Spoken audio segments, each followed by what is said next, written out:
ٹھیک ہے جی، آپ امام حسین علیہ السلام کا ذکر کریں، لیکن یہ شیعہ لعنتیں جو کرتے نا، یہ قبول نہیں۔ یہ جو کہہ دیتے ہیں نا جی لعنت ہو جی، یہ لعنت کیوں کرتے ہیں؟ قیامت والے دن اللہ جانے وہ بندے جانے، اللہ پہ چھوڑ دینا چاہیے، ہمیں لعنت نہیں کرنی چاہیے۔ اچھا اگر ہمیں لعنت نہیں کرنی چاہیے، پھر حج میں شیطان کو پتھر کیوں مار کے آئے ہو؟ وہاں بھی کہہ دیتے میرے اللہ تو جانے یہ جانے۔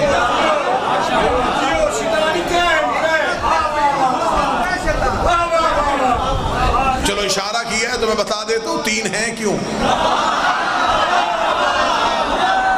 نہیں، علمی حوالے سے بات کریں۔ ایک تھا نا، ایک شیطان تھا جس نے آدم کے سجدے کا انکار کیا تھا، وہاں تین مختلف کیوں؟ شہید ملت ہمارے بزرگ فاضل الوی صاحب کہا کرتے تھے سوچ کسی اور جگہ پہ نہ لگانا، جو بات میں پیدانے لگا اس بات کو سمجھا۔ تین جگہوں پہ کنکر کیوں مارے جاتے؟ بچوں کے لیے بات کھولنے لگا۔ اس شیطان نے تین مختلف حلیوں میں آ کے ابراہیم کی قربانی کو روکنے کی کوشش کی۔ خدا نے کہا قیامت تک کے لیے اس کے تینوں حلیوں پہ لعنت کرو۔ کون سے؟ میں حلیے بتا دیتا ہوں۔ حضرت ابراہیم جب اسماعیل کو لے کے گھر سے نکل آئے، اس نے پہلا حملہ کیا ابراہیم کی بیوی پہ، نام تھا بی بی کا ہاجرہ۔ یہ بھیس بدل کے آیا، شیطان کے پاس یہ طاقت ہے، یہ روح بدل لیتا ہے اور یہ بڑے معزز روپ میں آتا ہے۔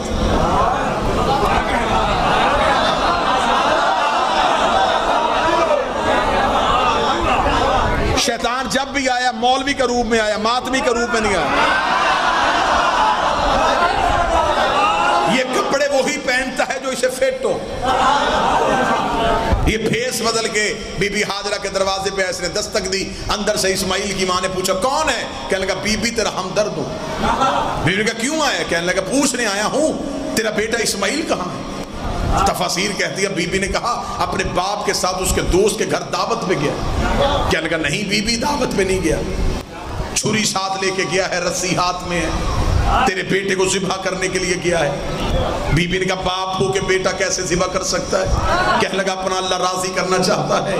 اس کے اللہ نے کہا اگر مجھے راضی کرنا بیٹا ذبح کر، وہ بیٹا ذبح کرنے کے لیے چلا گیا۔ کتابیں چاہو گے چھت تک ڈھیر لگانے کے لیے تیار ہو۔ اسماعیل کی ماں ابراہیم کی بیوی نے کہا مجھے کرنا کیا چاہیے؟ کہنے لگا بی بی سوچ کہہ رہی ہے دروازہ کھول گھر سے نکل، دروازہ کھول گھر سے نکل، دروازہ کھول گھر سے نکل۔ وہ سامنے ابراہیم جا رہا ہے، اس کا ہاتھ پکڑ اسماعیل کو لے کے واپس آ جا۔ ابھی اس نے کہا دروازہ کھول گھر سے باہر نکل۔ بی بی نے بند دروازے کے اندر سے کہا لا حول ولا قوت الا باللہ العلی العظیم، کہیں تو دروازے کے باہر شیطان نو نہیں کرنا۔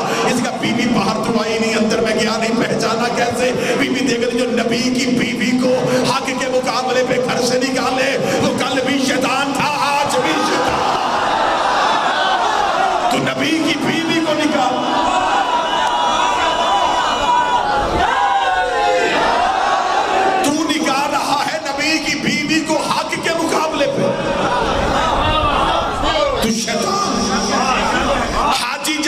شیطان کو پتھر مارتے ہیں تو صرف شیطان کو نہیں لگتا، ہر اس بندے پہ لعنت ہوتی ہے جس نے جس بھی دور میں یہ کام کیا۔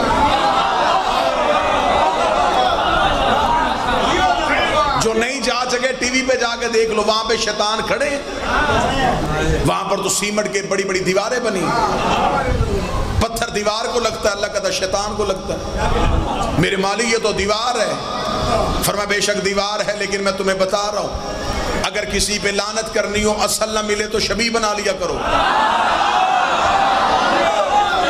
اگر کسی پہ عزت کرنی ہو اصل نہ ملے تو شبیہ بنا لیا کرو۔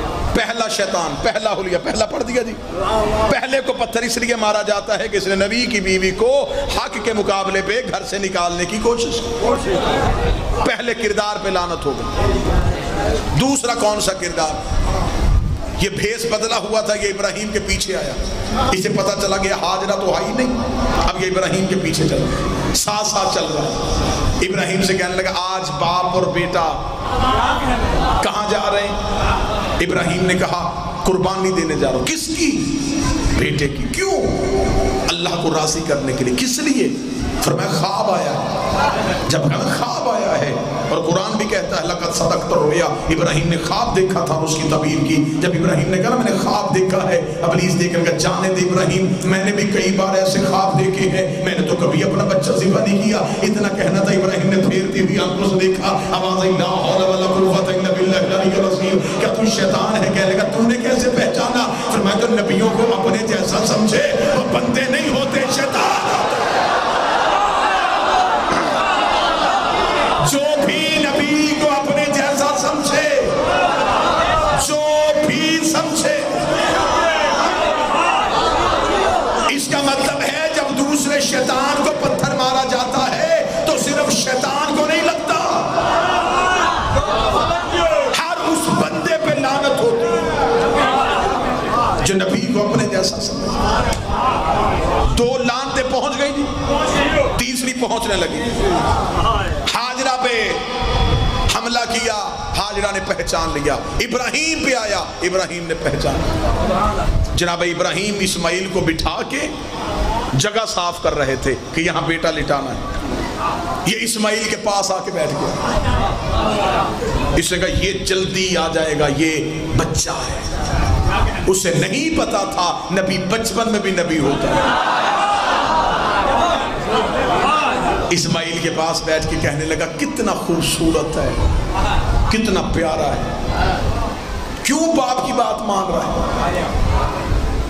ابراہیم کی طرف دیکھ کے اسماعیل نے کہا کیا کروں؟ کہنے لگا جا گھر جا، ماں انتظار کر رہی ہے۔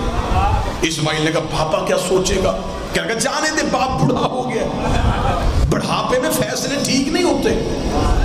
اس نے بڑھاپے میں بات کہہ دی، تو نے مان لی، جا گھر جا، تیری ماں انتظار کر رہی ہے۔ اس نے اتنا کہنا تھا کہ بڑھاپے میں بات نہیں مانتے۔ اسماعیل نے پھرتی آنکھوں سے دیکھا، نیچے سے پتھر اٹھایا، پتھر کا اٹھانا تھا، شیطان بھاگا۔ اسماعیل نے پیچھے سے پتھر مار کر لا حول ولا قوت الا باللہ العلی العظیم، تو مجھے گمراہ کرنے آیا تھا۔ کہنے لگا تیری ماں نے پہچانا، چپ رہا، تیرے باپ نے پہچانا، چپ رہا، تو بھی بچہ ہے، تجھے کیسے پتہ چل گیا؟ اسماعیل نے کہا کام بخت، تجھے نہیں پتا جو نبیوں کے دماغ میں شک کرے وہ کل بھی شیطان تھے، آج بھی شیطان۔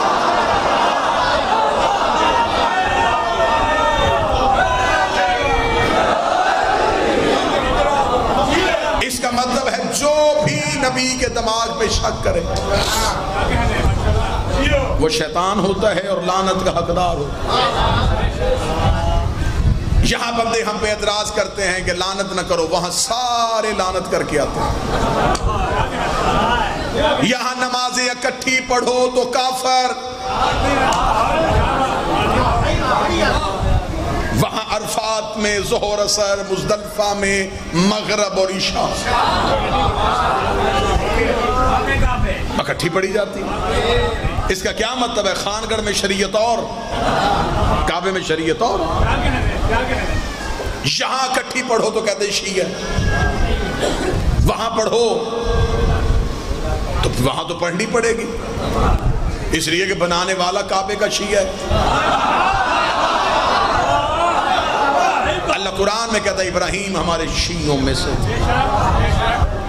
بڑا لطف آتا ہے وہاں پہ جب جو پہلی بار حاجی کیا ہوتا نا، جو بالکل نیا حاجی ہوتا ہے، فریش حاجی، وہ جب وہاں جا کے نماز ظہر پڑھ کے اٹھنے لگتا ہے تو پرانا حاجی، ریگولر حاجی، وہ اس کا ہاتھ پکڑ کے بٹھا لیتا ہے۔ وہ کہتا ہے جی کیوں بٹھایا ہے؟ وہ کہتا کہاں جا رہا ہے؟ اس نے کہا ظہر پڑھ لی۔ تو اس نے کہا اثر نہیں پڑھنی۔ وہ گھڑی میں ٹائم دیکھتا اور ٹائم دیکھتا، حاجی صاحب طبیعت ٹھیک ہے، اثر اس ٹائم پہ؟ جی بالکل اس ٹائم پہ۔ کیوں؟ اس نے کہا یہاں اکٹھی پڑھتے ہیں، شام کو مغرب کے ساتھ عشاء بھی پڑھنی پڑے گی۔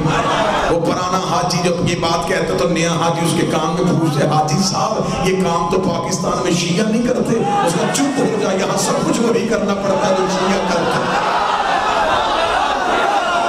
یہاں ہر چیز وہی کرنی پڑتی ہے جو شیعہ کرتے ہیں۔ یہاں علم چومنا گناہ، پتھر چوم کے آتے ہیں، جس پتھر کو بوسہ دیتے ہیں اس کا نام ہے حجر اسود. حجر کہتے ہیں پتھر کو، اسود کہتے ہیں کالا، کالا پتھر. جاؤ جا کے حاجیوں سے پوچھو اس پتھر کو عزت کیے بغیر کوئی بندہ اپنا حج مکمل ہی نہیں کر سکتا. آج ہمیں بندے کہتے ہیں خود ہی کپڑا لاتے ہیں، علم بنا لیتے ہیں، خود ہی لکڑی لاتے ہیں، تعزیہ بنا لیتے ہیں، خود ہی میز لاتے ہیں، ممبر بنا لیتے ہیں. یہ شیعہ اپنے ہاتھ کی بنی ہوئی چیزوں کو کیوں چومتے ہیں؟ انہیں نہیں پتا یہ لکڑی ہے، انہیں نہیں پتا یہ کپڑا ہے، انہیں نہیں پتا یہ لکڑی ہے، انہیں نہیں پتا یہ پتھر کہاں کہاں سے آئے ہوئے چہرے میرے سامنے بیٹھے. بندے ہم پہ اعتراض کرتے ہیں لکڑی بھی اپنی ہے، کپڑا بھی اپنا ہے، یہ پھر بھی کیوں چومتے ہیں؟ جب کعبے میں جاتے ہو اگر حجر اسود کو بوسہ نہیں لے سکتے تو وہاں پہ کھڑے علماء کہتے ہیں اگر حجر اسود تک ہاتھ نہیں پہنچتا تو اپنے ہاتھ کی ہتھیلی کو حجر اسود کی جانب کرو، پھر اپنے ہاتھ کو حجر اسود سمجھ کر چومو. میرا ہاتھ ہے مولوی کے گریبان پہ، چوما ہاتھ تھا، ثواب حجر اسود کا کیسے ہو گیا؟ وہ کہتے چومتے ہم ہاتھ ہیں، ذہن میں حجر اسود ہوتا ہے، چومتے ہم تعزیہ ہیں، ذہن میں روضہ حسین.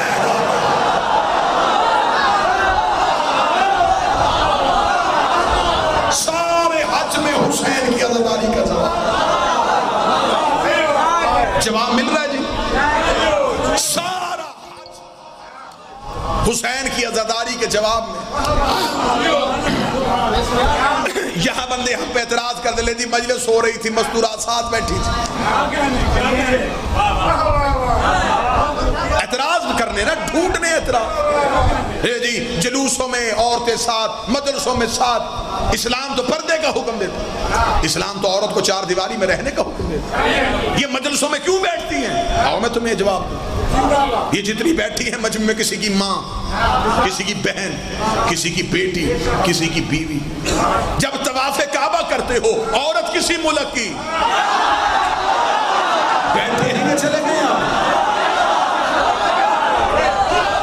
مرد کسی ملک. وہاں بھی بندہ غیرت کرے، اللہ کے گھر کے دروازے کے سامنے ہاتھ پھیلا، نہیں میرے اللہ ایک دن عورتیں طواف کریں، ایک دن ہر طواف کریں. لیکن کہتے ہیں جی وہاں تو عبادت ہو رہی ہوتی ہے، عبادت میں تو ہوش ہی نہیں ہوتی. جس نے کعبہ بنایا وہاں ہوش نہیں ہوتی تو جس نے کعبہ بچایا تھا.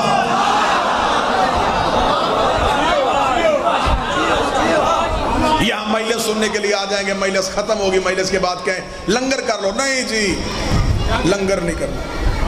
نیاز چکھ لیں جی، نہیں جی نیاز نہیں چاہیے. میرا ایک سنی دوست میرے ساتھ مجلسوں پہ جاتا تھا اور میں اکثر دیکھتا تھا کہ وہ کھانا نہیں کھاتا تھا، ہمیشہ بہانہ کر کے بچ جاتا تھا کھا کے آیا ہوں، طبیعت ساتھ نہیں دے رہی. ایک دن میں نے پوچھا، میں نے کہا یار میں نے محسوس کیا تو کھانا نہیں کھاتا. اس نے کہا جی مجھے کسی بڑے نے بتایا کہ جو شیعوں کے گھر سے لنگر کرتا ہے وہ کبھی نہ کبھی شیعہ ضرور ہو جاتا ہے.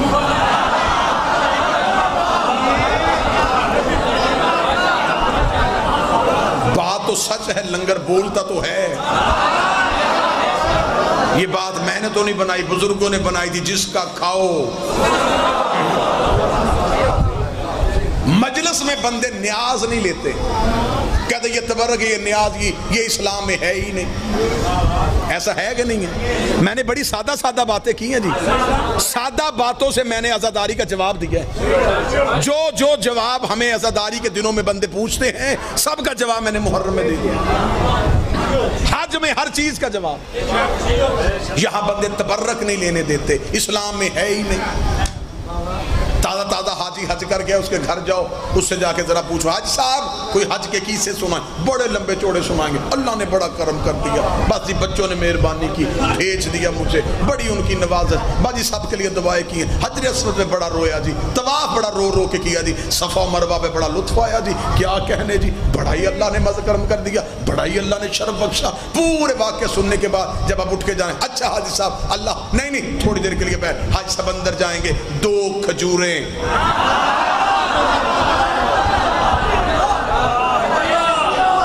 چھوٹی شیشی میں پانی. فوراً حاجی صاحب سے آپ کہیے گا حاجی صاحب یہ کیا ہے؟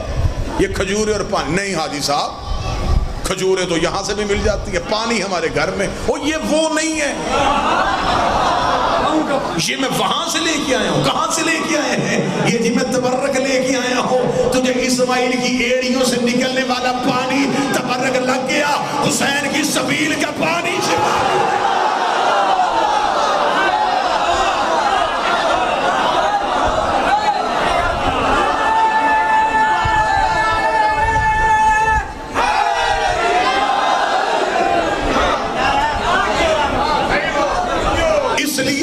حج محرم سے پہلے رکھا ہے. جتنے اعتراض حج پہ ہونے ان سب کا جواب، جو بھی جواب ہے وہ اللہ دے دیتا ہے سارے، تاکہ حسین کی عزاداری پہ کوئی سوال اٹھے.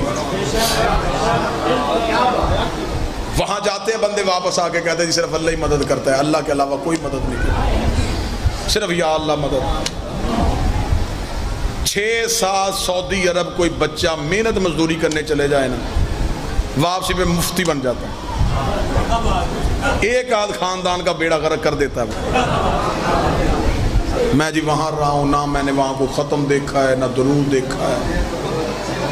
ایسا ہے، میں معاشرے کی باتیں کر رہا ہوں. میں کوئی مشکل بات ہے تو میں تمہارے معاشرے کی باتیں کر رہا ہوں. تمہارے گاؤں کا ایک بچہ سعودی عرب چلا جائے، وہ 10 سال 5 سال رہ کے واپس آ کے اس کے حالات دیکھ لیں. اس کو جی فاتحہ اسے کہا ہوتی نہیں،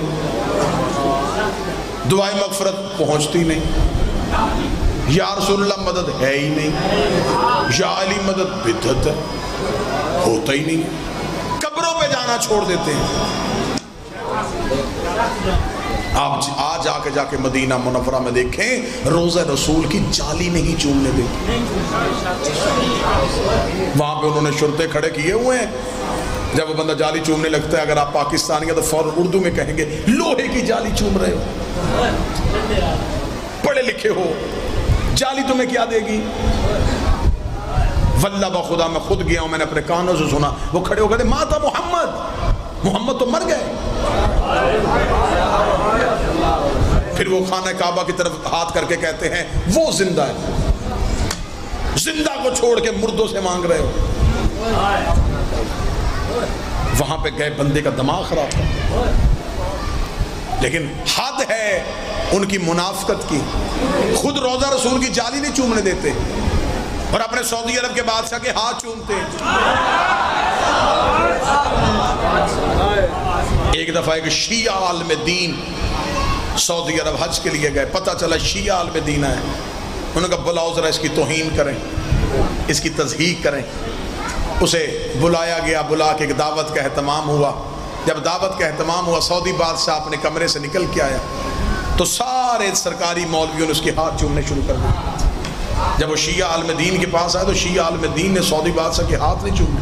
انہوں نے اپنے جیب سے چھوٹا قرآن جو سفر میں اپنے پاس رکھتے تھے وہ نکال کے اپنے ہاتھوں پہ کھول کے رکھ لیا. جو ہی انہوں نے کھولا اور اپنے ہاتھوں میں رکھا، سعودی بادشاہ نے ان کے ہاتھ میں کھلا قرآن دیکھا. سعودی بادشاہ قرآن کو چومنے کے لیے جھکا، انہوں نے قرآن بند کر دیا. سعودی بادشاہ نے قرآن کو باہر سے چوما. جب چوم لیا تو اسی وقت شیعہ عالم دین نے کہا سعودی بادشاہ اتنا بڑا شہنشاہ ہو کہ یہ کون سا چمڑوں جیسا کام کیا ہے؟ اس نے کون سا کام کیا ہے؟ اس نے کہا یہ تو نے چمڑے کی جن چوم لی ہے. اس نے چمڑا تو نہیں چوما، میں نے تو قرآن چوما ہے. انہوں نے قرآن کھول کر قرآن اندر ہے باہر چمڑا ہے، قرآن اندر ہے باہر چمڑا ہے. اس نے کہا میں چمڑا نہیں اندر والا قرآن چوم رہا تھا. اور کہا میں بھی تجھے یہی سمجھانے آیا ہوں، ہم بھی لوہے کی جالی نہیں چومتے، اندر